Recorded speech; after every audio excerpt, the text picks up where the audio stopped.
구독과 좋아요, 알림 설정 부탁드려요. 밖에서 떨어진 물방울 소리만 한 번 들렸습니다. 노인은 아주 천천히 고개를 들었습니다. 그리고 천천히 몸을 돌렸어요. 김성은 그 자리에서 숨을 삼켰습니다. 노인의 얼굴은 사람의 얼굴 같지 않았습니다. 눈매는 축 처져 있었고 입가에는 전에 보았던 것과 같은 기이한 웃음이 걸려 있었습니다. 그러나 더 끔찍한 것은 뒤통수였습니다. 정수리 뒤쪽이 깊게 꺼져 있었지요. 마치 둔한 쇠붙이에 오래전 얻어맞아 뼈가 주저앉은 자국처럼 보였습니다. 피가 흐르지는 않았으나 검붉게 엉긴 흔적이 말라붙어 있었습니다. 그 모습이 지나치게 선명해서 오히려 현실 같지 않았어요. 노인이 입을 열었습니다. 목소리는 낮고 갈라져 있었습니다. 나를 알겠느냐? 김성은 아무 대답도 하지 못했습니다. 노인의 말은 묻는 말이면서도 꾸짖는 말처럼 들렸지요. 마치 알지 못하는 것이 죄라는 듯 했습니다. 김성은 겨우 한 걸음 뒤로 물러났습니다. 저는 모릅니다. 노인의 입꼬리가 조금 더 올라갔습니다. 모른다. 그가 마른 웃음 같은 숨을 내뱉었습니다. 배고픈 사람 하나, 죽어가던 사람 하나. 아무도 오래 기억하지 않지. 그 말이 끝나자 부엌 안 공기가 갑자기 더 차가워졌습니다. 김성은 손끝이 얼어붙는 듯 했지요. 머릿속에서는 다시 쇠막대 소리가 울렸습니다. 깡, 깡, 깡. 이번에는 더 가까웠습니다. 귀가 아니라 바로 뒤통수 안에서 울리는 듯 했어요. 김성은 비명을 참듯 입술을 깨물었습니다. 눈앞이 흔들렸습니다. 벽이며 아궁이며 물동이가 죄다 기울어져 보였지요. 노인은 여전히 그를 올려다보고 있었습니다. 썩은 생선 가시 하나가 입가에 붙어 있었고 탁한 물이 턱 아래로 천천히 떨어졌어요. 생각해 보아라. 노인이 다시 말했습니다. 누가 맞았는지, 누가 굶었는지, 누가 버려졌는지. 그 순간 김성은 자신도 모르게 뒤돌아 마당으로 뛰쳐나갔습니다.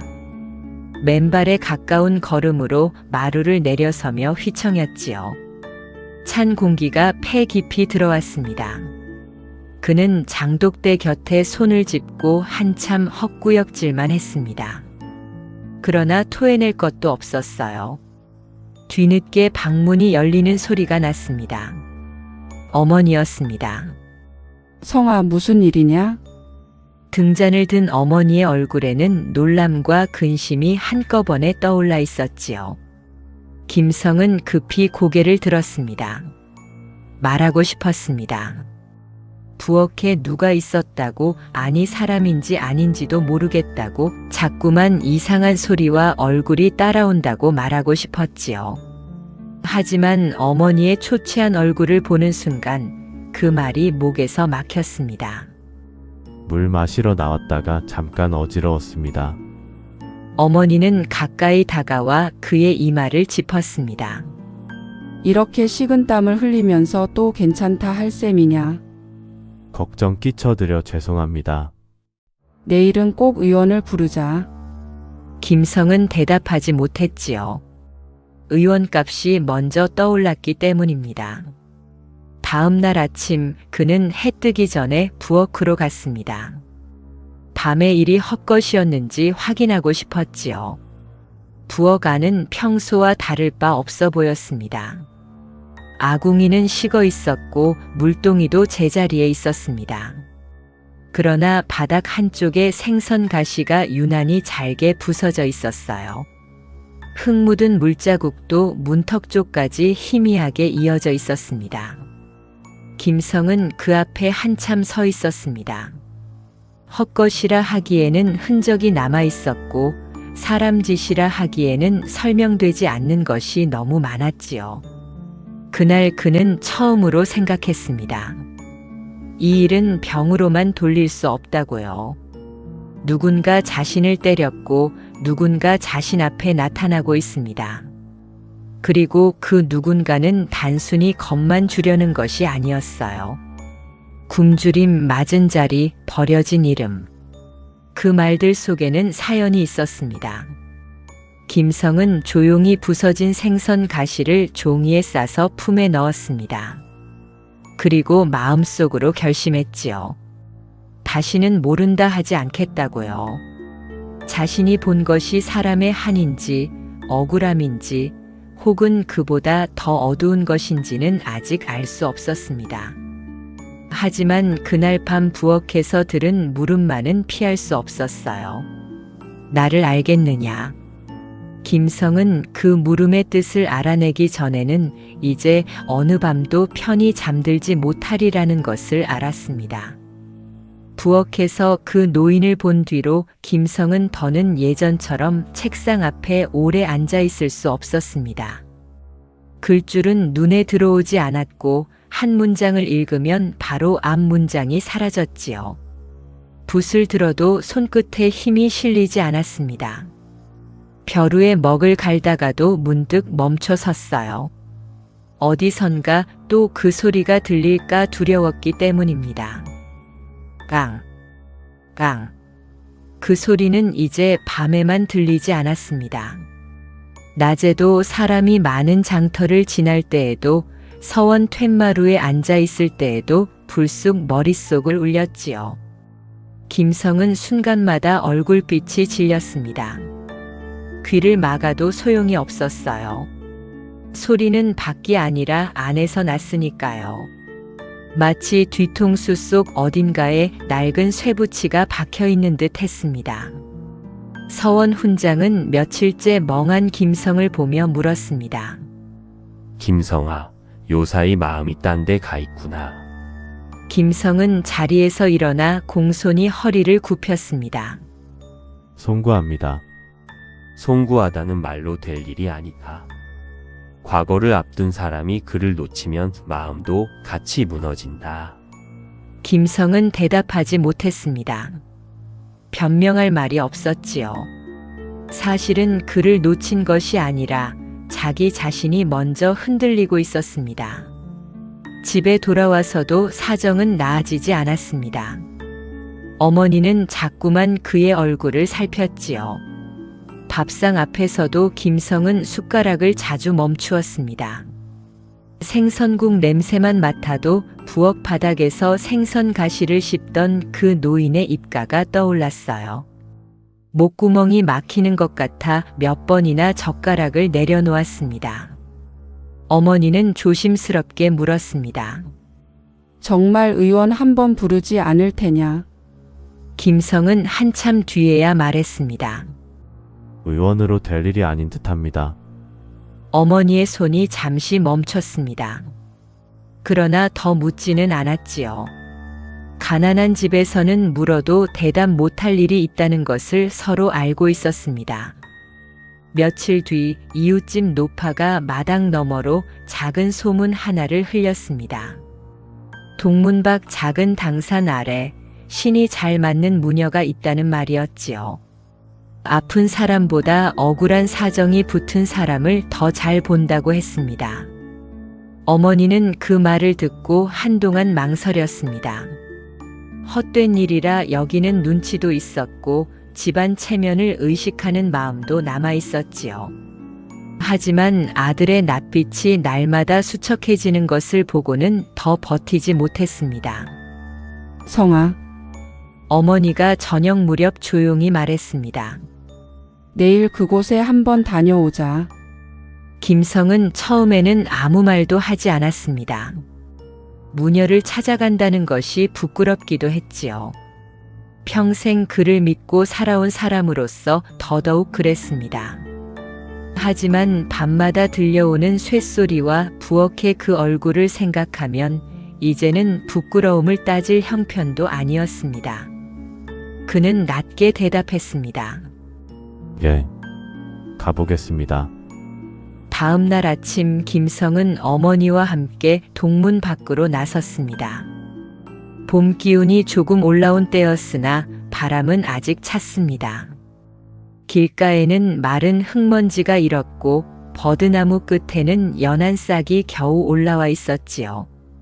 사람들이 오가는 장터를 지나 오래된 당산나무 옆 좁은 골목으로 들어서자 풍경이 달라졌습니다.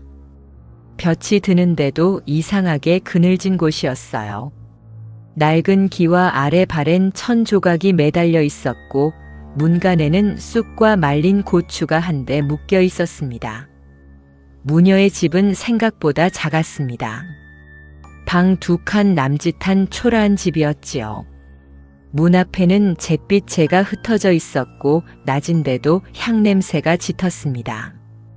김성은 문턱을 넘기 전부터 가슴이 답답해졌습니다. 머리 뒤편이 묵직해졌어요.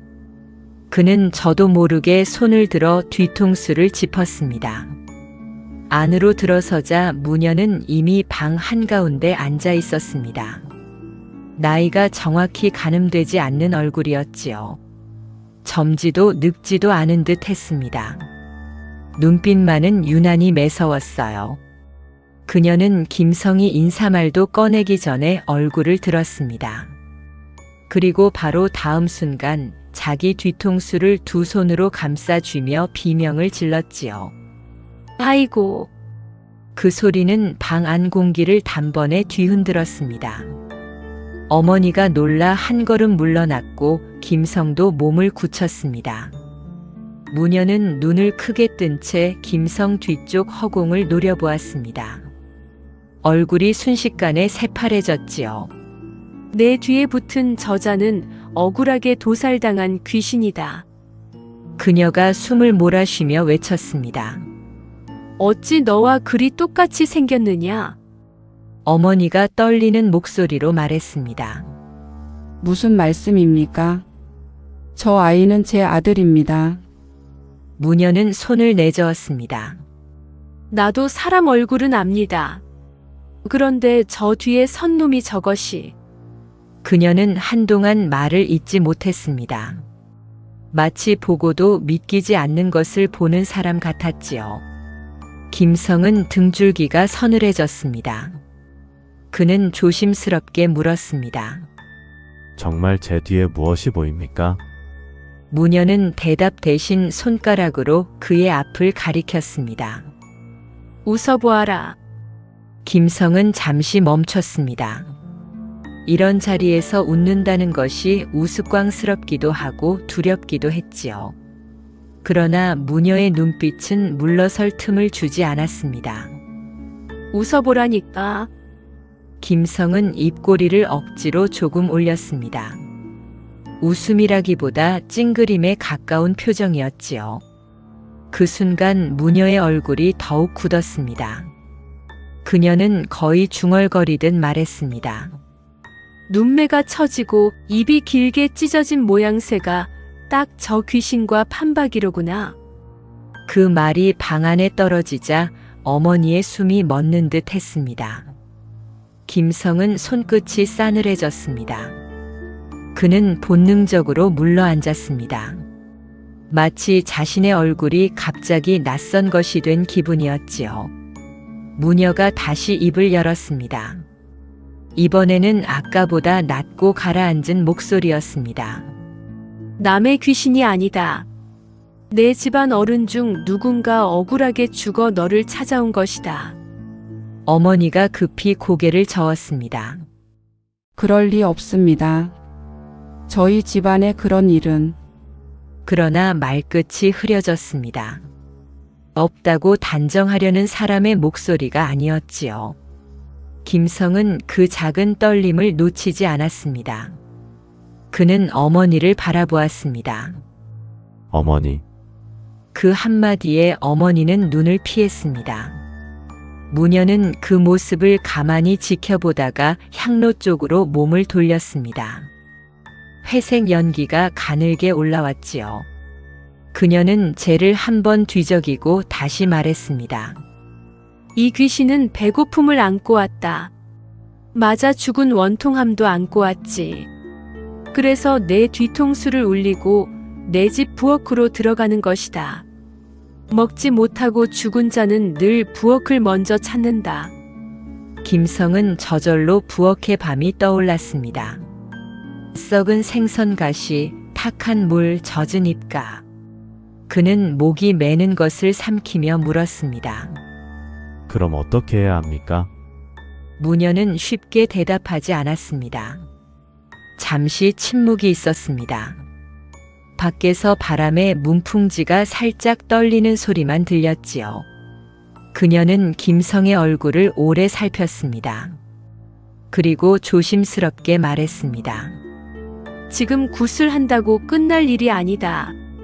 그러면 저 귀신은 쫓아낼 대상이 아니라 먼저 밝혀야 할 사연이다. 누구인지 알아야 한다.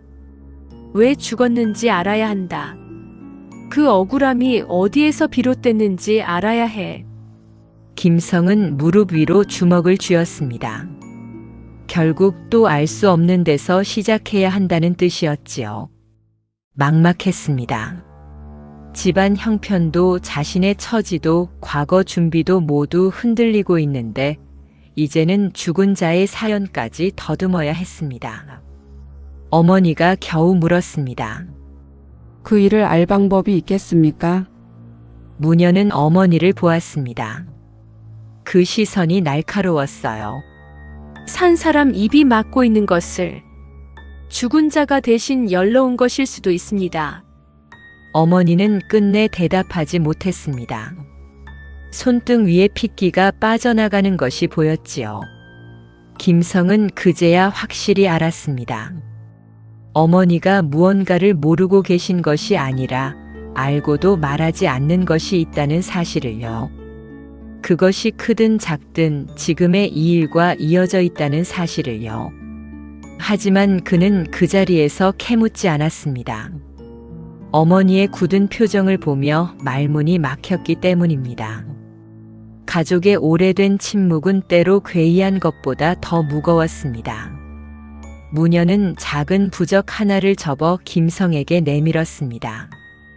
이걸 품고 자거라. 밤을 완전히 막아주진 못해도 내 정신이 끊어지는 건 조금 덜할 것이다. 김성이 두 손으로 받았습니다. 종이는 가볍고 얇았지만 이상하게 손바닥에 닿는 감촉은 무거웠지요. 무녀는 마지막으로 낮게 덧붙였습니다. 두려워만 하면 오래 못 버틴다. 저 귀신이 내게 붙은 까닭은 닮아서가 아니다. 내가 듣게 될 사람이라서다. 그 말은 위로도 아니고 협박도 아니었습니다. 그저 피할 수 없는 일을 알려주는 목소리였지요. 집으로 돌아오는 길 내내 김성과 어머니는 말이 없었습니다. 장터는 여전히 붐볐고 사람들은 제 살 길을 바쁘게 오갔습니다. 누군가는 쌀값을 흥정했고 누군가는 약초 꾸러미를 들고 서둘렀지요. 세상은 변함없이 돌아가는데 김성의 하루만 다른 곳으로 밀려난 듯 했습니다. 그는 어머니보다 반걸음 뒤에서 걸었습니다. 그리고 그 뒷모습을 보며 생각했지요.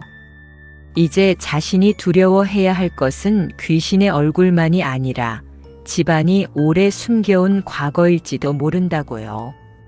그날 밤 김성은 부적을 품에 넣고 방에 누웠습니다. 언제나처럼 머리 뒤가 욱신거렸고 잠은 쉽게 오지 않았습니다. 그러나 전과 달리 완전히 무너지지는 않았어요. 무녀의 말이 자꾸 떠올랐기 때문입니다. 쫓아낼 대상이 아니라 먼저 밝혀야 할 사연. 듣게 될 사람이라서 찾아온 것. 그 말은 무서웠지만 동시에 처음으로 방향을 주었습니다. 깡. 아주 멀리서 한 번 소리가 났습니다. 김성은 이불 속에서 눈을 떴습니다. 그리고 천천히 손을 품으로 가져갔지요. 접힌 부적이 손끝에 닿았습니다. 깡. 또 한 번 소리가 들렸습니다. 하지만 이번에는 숨부터 삼키지 않았습니다. 김성은 어둠을 바라보며 조용히 마음먹었습니다. 도망만 치지는 않겠다고요. 과거 시험이든 집안의 비밀이든 저 자신을 닮은 죽은 자의 원통함이든 이제는 하나씩 마주하겠다고요. 아직 아무것도 풀린 것은 없었습니다. 오히려 더 깊은 수렁 앞에 선 기분이었지요. 하지만 절망 한가운데에서도 그는 한 가지를 알게 되었습니다. 이 위기는 까닭 없는 재앙이 아니라는 것. 그렇다면 언젠가는 실마리도 있다는 뜻이었습니다. 김성은 눈을 감지 않은 채 밤이 기울기를 기다렸습니다. 그리고 처음으로 내일은 어머니에게 집안 어른들의 이야기를 묻겠다고 결심했습니다. 그 대답이 자신을 더 무너뜨릴지 아니면 살릴지 알 수는 없었습니다. 다만 이제는 물어야 했습니다. 그렇지 않으면 뒤통수에서 울리는 그 소리도 어둠 속에서 웃는 그 얼굴도 영영 끝나지 않을 것이 분명했으니까요. 그날 밤 김성은 더 미루지 않았습니다. 등잔불이 작게 흔들리는 방 안에서 어머니 앞에 단정히 앉았지요. 예전 같았으면 차마 꺼내지 못했을 말이었습니다. 그러나 이제는 알지 못한 채 버틸 수 없었어요. 두려움이 여전했지만 두려움만으로는 밤을 건널 수 없다는 것도 알게 되었지요. 어머니는 한동안 입을 열지 못했습니다. 바느질하던 손만 무릎 위에서 가늘게 떨렸어요. 김성도 재촉하지 않았습니다. 침묵은 길었으나 그 침묵이야말로 오래 눌러둔 세월의 무게처럼 느껴졌지요. 마침내 어머니가 낮게 말했습니다. 내 외조부 댁 쪽에 작은 외할아버지가 한 분 계셨다. 김성은 숨을 죽인 채 들었습니다. 어머니는 시선을 내리지 않은 채 아주 천천히 말을 이었습니다. 성곽 보수공사에 품을 팔러 다니던 분이었지. 성실하고 말수가 적었단다. 그런데 어느 날 공사장에서 발을 헛디뎌 떨어져 죽었다고 전갈이 왔어. 그 목소리는 담담했지만 끝이 자꾸 갈라졌습니다. 집안에서는 그렇게 믿으려 했지. 믿어야 견딜 수 있었으니까. 김성은 조용히 물었습니다. 어머니는 정말 사고라고 생각하셨습니까? 어머니의 손이 멈췄습니다. 잠시 뒤 아주 작은 목소리가 나왔지요. 아니다. 그 한마디가 방 안 공기를 무겁게 가라앉혔습니다. 그분이 살아생전에 노임이 자꾸 깎인다고 감독관과 여러 번 다퉜다는 말을 들은 적이 있다. 그런데 죽고 나서는 누구도 그 말을 다시 꺼내지 않았어. 가난한 집안이 관아 일에 맞선다는 건 그때는 엄두도 못 냈다. 김성은 아무 말도 하지 못했습니다. 원망보다 먼저 이해가 왔기 때문입니다. 가난한 집은 진실보다 살아남는 일이 먼저였지요. 억울함을 풀기에도 밥과 약이 더 급한 날들이 있었습니다. 어머니는 그 사실을 부끄러워하고 있었고 김성은 그 부끄러움마저 오래된 상처라는 것을 느꼈어요. 다음 날부터 김성은 움직이기 시작했습니다. 몸은 여전히 약했고 밤이면 두통도 찾아왔습니다. 그래도 전처럼 손 놓고 앉아있지는 않았지요. 낮에는 서원을 쉬고 옛일을 아는 사람들을 더듬어 찾아다녔습니다. 혼자서는 어려운 일이 많았으나 뜻밖에도 손을 내미는 이들이 있었습니다. 먼저 서원벗 최진이 나섰습니다. 늘 말이 많지 않던 사람이었지요. 그는 김성의 사정을 대강 듣고는 말없이 같이 길을 나섰습니다. 괜히 폐를 끼친다는 김성의 말에 최진은 짧게 답했습니다. 글 읽는 사람이라면 억울한 일을 글 밖에만 두면 안 되지. 그 말은 꾸밈이 없어서 더 힘이 되었지요. 두 사람은 먼저 성곽 보수의 인부를 내보냈던 마을들을 찾았습니다. 20년도 넘은 일을 또렷이 기억하는 사람은 드물었습니다. 누군가는 모른다 했고 누군가는 괜히 엮이기 싫다며 문을 닫았지요. 처음 며칠은 허탕뿐이었습니다. 김성은 돌아오는 길마다 어깨가 더 처졌습니다. 그러나 이상하게도 예전처럼 무너지지는 않았어요. 이제는 혼자가 아니었기 때문입니다. 어머니도 달라졌습니다. 예전에는 덮어두려만 하셨으나 이제는 기억나는 이름을 하나씩 짚어주셨지요. 그때 같이 일하던 목수가 있었어. 박노인이라 불렸는데 공사장 물목을 적던 아전 하나가 있었다더라. 작은 단서들이 이어졌습니다. 어머니는 말할 때마다 괴로워했지만 끝내 피하지는 않으셨어요. 김성은 그런 어머니에게 처음으로 고개 숙여 말했습니다. 혼자 견디게 해드려 죄송합니다. 어머니는 한참 뒤에야 손을 내밀어 그의 소매를 가볍게 잡았습니다. 내가 먼저 말했어야 했다. 그 말로 두 사람 사이 오래된 미안함도 조금 풀어졌지요. 며칠 뒤 마침내 작은 성과가 나왔습니다. 성북 쪽 허름한 초가에서 늙은 목수 한 사람을 만난 것이었습니다. 그는 처음에는 말을 아꼈습니다. 하지만 김성이 작은 외할아버지의 이름을 꺼내자 눈빛이 달라졌지요. 노인은 마른 기침을 몇 번 하고 나서 낮게 말했습니다. 발을 헛디뎌 죽은 게 아니야. 김성과 최진은 동시에 숨을 멈췄습니다. 노인의 말은 더디지만 분명했습니다. 그날 공사 막판에 노임이 또 깎였고 인부들 사이에 불만이 컸다고 했지요. 작은 외할아버지는 참다 못해 감독관에게 따졌습니다. 품삯을 떼어먹고 사람을 짐짝처럼 부린다고요. 감독관은 사람들 앞에서 망신을 당하자 격분했고 곁에 있던 쇠파이프 비슷한 공구를 집어 휘둘렀다는 것이었습니다. 맞은 곳은 뒤통수였어요. 그 한 번으로 사람이 그대로 쓰러졌다고 했지요.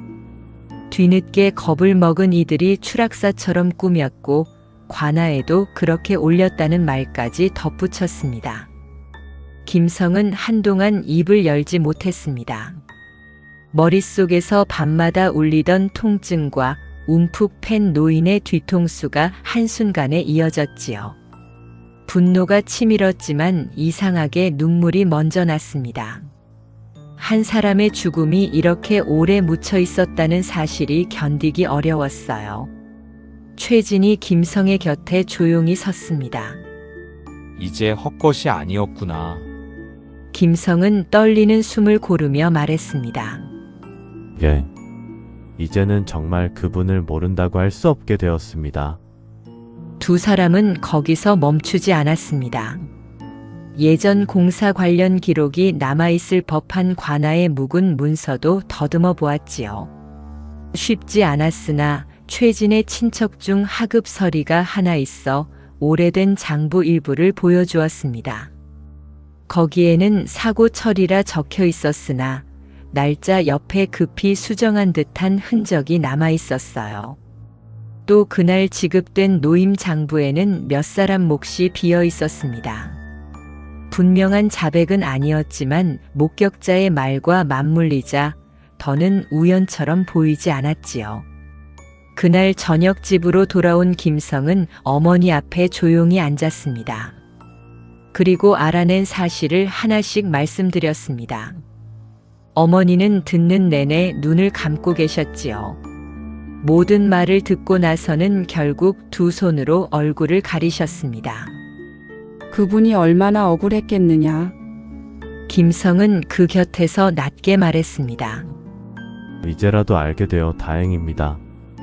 어머니는 눈물 젖은 얼굴로 그를 보았습니다. 아니다. 내가 밝혀줘서 이제야 미안하다고 말할 수 있겠다. 그 밤은 전과 달랐습니다. 두통이 완전히 사라진 것은 아니었습니다. 하지만 머릿속을 찢듯 울리던 소리는 한결 멀어져 있었지요. 김성은 부적을 쥔 채 가만히 앉아 생각했습니다. 귀신은 단지 겁을 주러 온 것이 아니었습니다. 잊힌 이름을 다시 불러달라고, 묻힌 진실을 드러내 달라고 온 것이었지요. 창밖으로 바람이 지나가고 마당의 나뭇가지가 아주 조금 흔들렸습니다. 김성은 처음으로 그 소리를 무서워하지 않았습니다. 대신 마음속에 다른 생각이 자리 잡았습니다. 이제 해야 할 일은 분명했어요. 억울한 죽음을 제대로 알리고 그 넋을 편히 보내드리는 일. 그리고 살아있는 사람끼리 더는 침묵으로 상처를 덮지 않는 일이었습니다. 어머니는 잠들기 전 그의 손을 꼭 잡았습니다. 성아 고맙다. 김성은 천천히 고개를 저었습니다. 이제부터가 시작입니다. 말은 짧았지만 그 안에는 전과 다른 힘이 있었습니다. 아직 끝난 것은 아니었습니다. 진실을 아는 것과 그것을 풀어내는 일은 또 달랐지요. 하지만 어둠 속에서도 길은 생기고 있었습니다. 김성은 등잔불 아래에서 조용히 눈을 들었습니다. 이제 그 노인의 웃음이 왜 슬펐는지 조금 알 것 같았어요. 그리고 처음으로 이 길의 끝에 두려움만이 아니라 위로도 있을 수 있다는 생각이 들었습니다. 진실을 알게 된 뒤 김성의 집안에는 오래 눌려있던 침묵이 조금씩 풀리기 시작했습니다. 그 침묵은 하루아침에 거치지 않았지요. 억울한 죽음을 입에 올리는 일도, 모른 척 살아온 세월을 돌아보는 일도 모두 쉽지 않았습니다. 그러나 이제는 덮어두는 쪽이 더 괴로웠습니다. 김성과 어머니는 더 늦기 전에 해야 할 일을 하기로 마음을 모았어요. 먼저 작은 외할아버지의 이름을 다시 불렀습니다. 집안 어른들 가운데 살아있는 이들을 찾아 사연을 전했고, 오래전 두려움 때문에 입을 다물었던 일도 이제는 끝내야 한다고 말씀드렸지요. 처음에는 망설이는 이도 있었습니다. 죽은 일을 다시 헤집어 무얼 하느냐는 말도 나왔어요. 하지만 김성은 조용히 고개를 숙이며 말했습니다. 이제라도 제대로 모셔야 합니다. 그래야 산 사람도 마음을 놓습니다. 그 말 앞에서 누구도 쉽게 반박하지 못했습니다. 억울한 죽음은 한 사람만의 불행으로 끝나지 않지요. 말하지 못한 사람의 가슴에도 오래 남습니다. 모른 척 살아온 사람의 잠에도 스며듭니다. 집안 어른들은 하나둘 고개를 끄덕였습니다. 늦었으나 아주 늦은 것은 아니라는 마음이 조금씩 모였어요. 며칠 뒤 가족들은 작은 상을 정성껏 차렸습니다. 부엌은 예전과 달랐습니다. 한때 김성에게 가장 두려운 곳이었던 그 자리에 이제는 따뜻한 김과 음식 냄새가 올랐지요. 흰밥을 곱게 담고 맑은 국을 데우고 생선도 가장 깨끗한 살로 손질했습니다. 술 한 잔도 올렸어요. 어머니는 음식을 놓으며 손끝을 여러 번 고쳐 잡았습니다. 상 위에 놓이는 것마다 미안함과 그리움이 함께 얹히는 듯 했지요. 무녀도 다시 불렀습니다. 그녀는 전보다 차분한 얼굴로 집에 들어섰습니다. 마당을 한번 둘러보고 부엌 문턱을 바라본 뒤 낮게 말했지요. 이제는 쫓는 죄가 아니라 보내는 죄를 해야 한다. 김성은 그 말을 듣고 가만히 숨을 골랐습니다. 긴 두려움 끝에 마침내 해야 할 일이 분명해졌다는 생각이 들었어요. 해가 기울 무렵 작은 제가 시작되었습니다. 마당 한쪽에는 맑은 물을 담은 대야가 놓였고 새로 지은 듯한 깨끗한 베옷 한 벌도 준비되었습니다. 무녀는 향을 피우고 조용한 목소리로 넋을 불렀지요. 북소리나 큰 몸짓은 없었습니다. 오히려 지나치게 고요해서 사람들 숨소리와 옷깃 스치는 소리까지 다 들릴 정도였어요. 그 고요 속에서 김성은 자신의 뒤통수가 이상할 만큼 가벼워진 것을 느꼈습니다. 무녀가 물었습니다. 할 말이 있으면 지금 하여라. 죽은 자는 산 사람의 진심을 듣고 떠난다. 한동안 아무도 먼저 입을 열지 못했습니다. 그러다 어머니가 상 앞에 무릎을 꿇었습니다.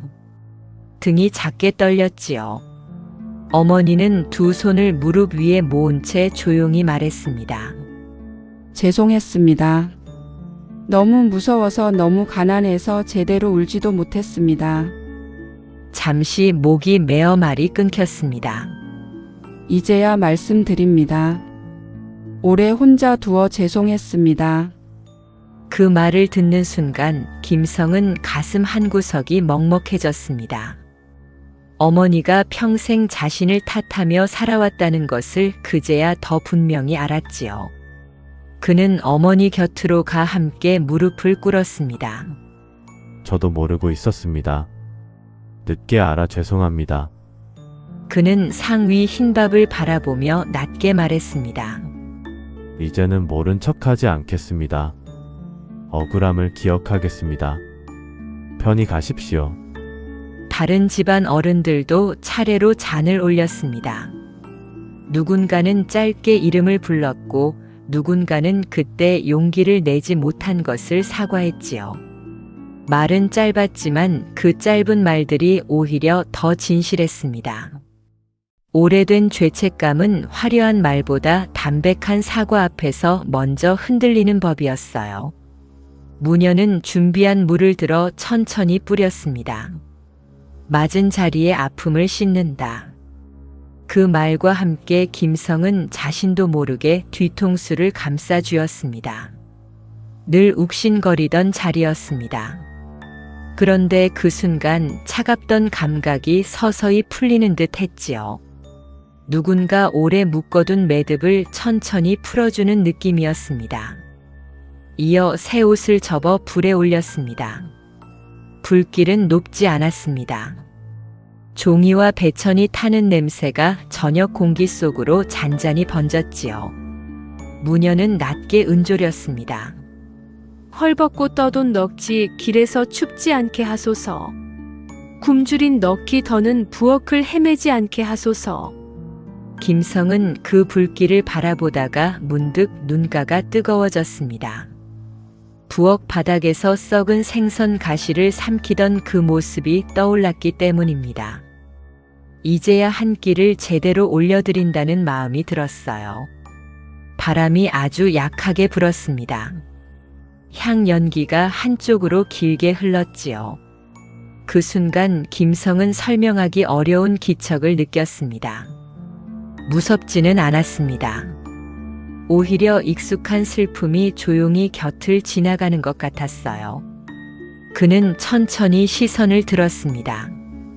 마당 끝 엷은 안개 같은 저녁빛 사이로 그 노인이 서 있는 듯 했습니다.